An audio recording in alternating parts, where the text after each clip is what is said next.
जय हिंद दोस्तों, मेरा नाम प्रखर श्रीवास्तव है। स्वागत करता हूं आप सभी का। आप देख रहे हैं गुरु घंटाल। उम्मीद है आप सब अच्छे होंगे। दोस्तों, आज मैं आप लोगों को इस वीडियो में हमारे देश में जितनी भी कॉन्स्टिट्यूशनल बॉडीज हैं उनके बारे में बताऊंगा।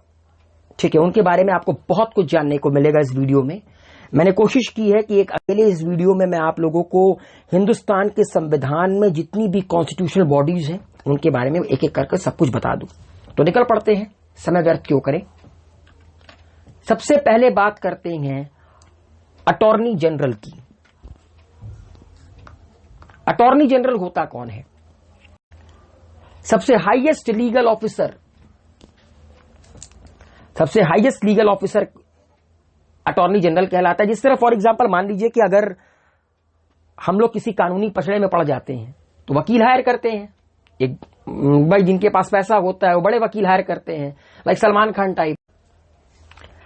सरकार का जो वकील होता है, जो सरकार की तरफ से केस को देखता है, सरकार की तरफ से केस को लड़ता है, सरकार की बातों को कोर्ट में रखता है, वो होता है attorney general of India.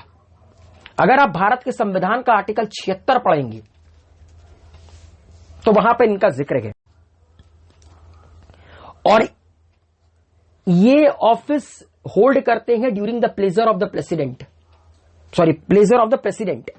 President ही इनको अपॉइंट करता है, प्रेसिडेंट चाहे तो इनको हटा सकता है। ऐसा कुछ नहीं है कि 5 साल की इनकी अपॉइंटमेंट होती है। वैसे यूजुअली 5 साल बताया जाता है, मगर उससे पहले भी इनको हटाया जा सकता है। प्राइवेट प्रैक्टिस भी कर सकते हैं। इसके अलावा राज्यसभा, लोकसभा, इनकी प्रोसीडिंग में या सुप्रीम कोर्ट के किसी भी केसेस में जाकर ये बैठ सकते हैं। वोट नहीं कर सकते, मगर राइट टू हियर का इनके पास अधिकार है, जो भारत का संविधान देता है, आर्टिकल 76। फर्दर अपॉइंटमेंट, हाँ, अटॉर्नी जनरल को फर्दर अपॉइंट किया जाता है। ऐसा नहीं है कि अगर मान लीजिए कोई एक इंसान है जो इस वक्त अटॉर्नी जनरल है तो दोबारा वो नहीं बन सकता, ऐसा बिल्कुल नहीं है। पावर क्या होती है? जो पावर एक मेंबर ऑफ पार्लियामेंट के पास होती है वो सही पावर इनके पास होती है। Right of an audience in all Indian court, Bharat के किसी भी कोर्ट में एज ए ऑडियंस के तौर पर ये जा सकते हैं, बैठ सकते हैं। हाँ, लोकसभा, राज्यसभा, इनकी प्रोसीडिंग को अटेंड कर सकते हैं, मगर वोट करने का अधिकार नहीं है। मेंबर ऑफ पार्लियामेंट के पास वोट करने का अधिकार होता है, इनके पास वोट करने का अधिकार नहीं। ये तो पहली बॉडी जिसके बारे में बात किया हम लोगों ने वो थे अटॉर्नी जनरल ऑफ इंडिया। अगला आता है controller and auditor general of India. अगर आप आर्टिकल 148 से लेकर आर्टिकल 151 पढ़ेंगे ना तो आपको इनका जिक्र मिलेगा। इनके बारे में आप लोगों ने बड़ा सुना होगा, अक्सर न्यूज में रहते हैं, क्योंकि जितने भी स्कैम वगैरह होते हैं सब इन्हीं के द्वारा बाहर आते हैं। अच्छा, इनका टेन्योर क्या होता है? 6 साल या 65 साल, जो भी आपका अर्लियर है, उनके लिए इतने दिनों के लिए इनको नियुक्त किया जाता है।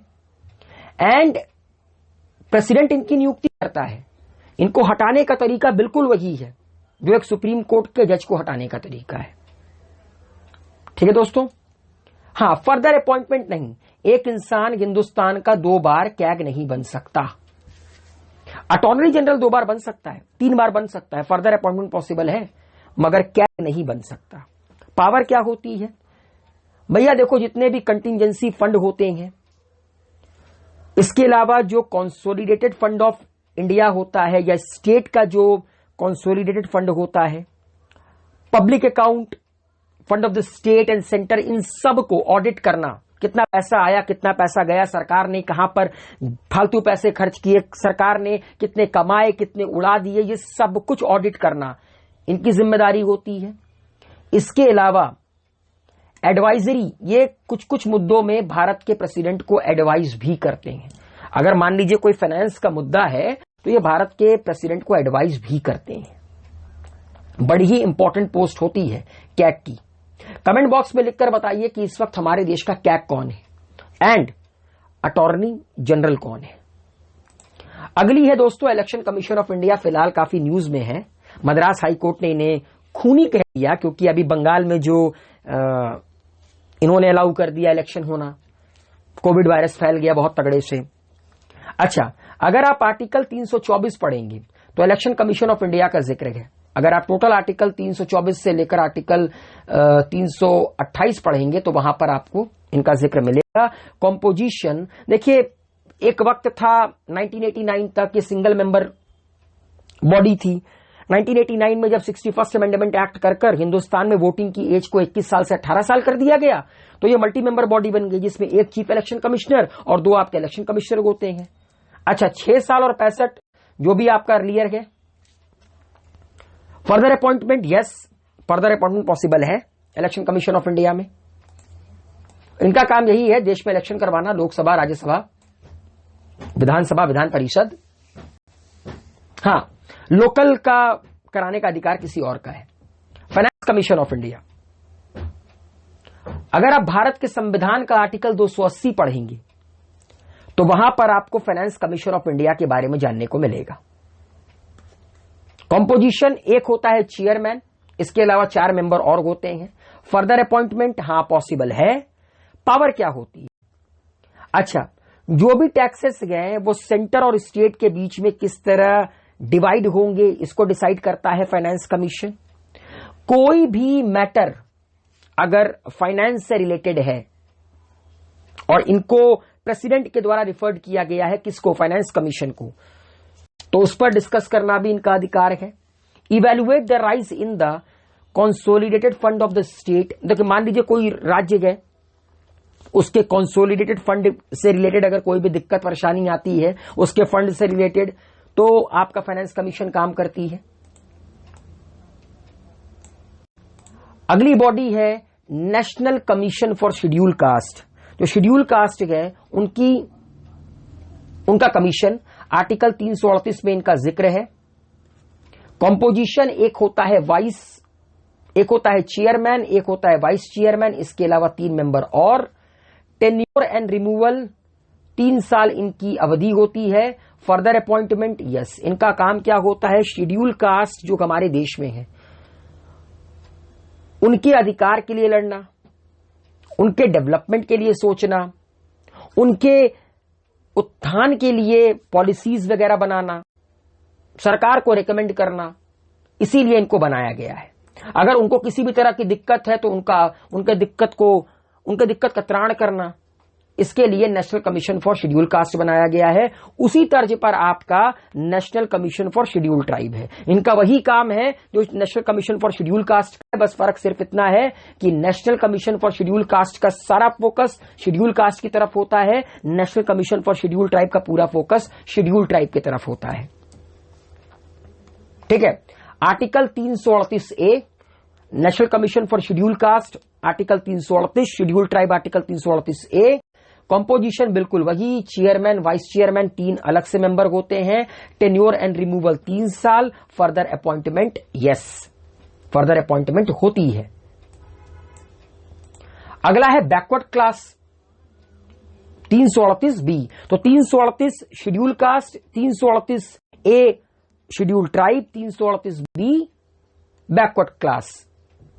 Composition same as that of previous, chairman, vice chairman 3 member, tenure and removal 3 साल। Further appointment, yes.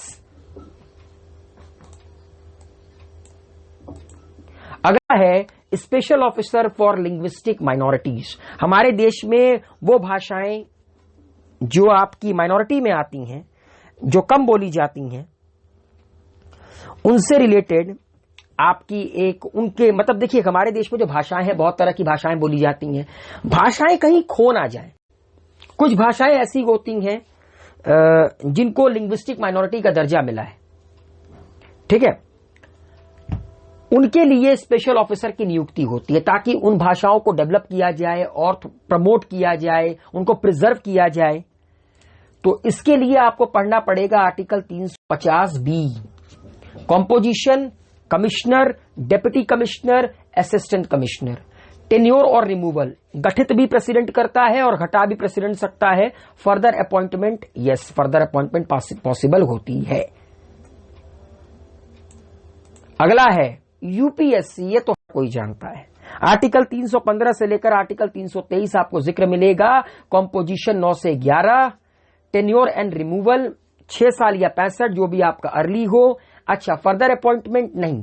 यूपीएससी का चेयरमैन दोबारा चेयरमैन नहीं बन सकता। अदर मेंबर जो हैं वो आपका चेयरमैन बन सकते हैं। Other member are eligible only for an appointment within SPSC and UPSC. ठीक है, अदर मेंबर कहीं और अपॉइंटमेंट के लिए एलिजिबल नहीं होंगे। हाँ, चेयरमैन के बाद जो मेंबर हैं उनमें से कोई एक चेयरमैन बनने के लिए पॉसिबल एलिजिबल होगा। एसपीएससी यूपीएससी के लिए पॉसिबल है। And the last but not the least, ठीक है, स्टेट पब्लिक सर्विस कमीशन, ये भी आर्टिकल 315 से लेकर 323 है। अच्छा, या यूपीएससी हो चाहे एसपीएससी हो, इन दोनों का काम क्या है? सिविल सर्विस के एग्जामिनेशन करवाना, group A, group B, group C, इन सब के एग्जामिनेशन करवाना। आईएएस, आईपीएस, आईएएस, इन सब का एग्जामिनेशन कराने का जिम्मा किसके ऊपर होता है? यूपीएससी के ऊपर होता है। ठीक उसी तरह स्टेट सिविल सर्विस की एग्जामिनेशन कराने का जिम्मा किसके ऊपर होता है? स्टेट पब्लिक सर्विस कमीशन के ऊपर होता है, जैसे कि Uttar Pradesh public service commission, Orissa public service commission, Maharashtra public service commission. और याद रखिएगा, इनके जो मेंबर्स होते हैं उनका टेन्योर होता है 6 साल या 62, जो भी अर्लियर, क्योंकि ये स्टेट लेवल की है। तो दोस्तों, ये थे कॉन्स्टिट्यूशनल बॉडीज। उम्मीद है आप लोगों को कॉन्स्टिट्यूशनल बॉडीज मेरे द्वारा एक्सप्लेन की गई समझ में आई होगी। वीडियो को लाइक, शेयर, कमेंट कीजिए। गुरु घंटाल को सब्सक्राइब कीजिए। बेल आइकन के बटन को प्रेस करना ना भूलिएगा। Thank you so much.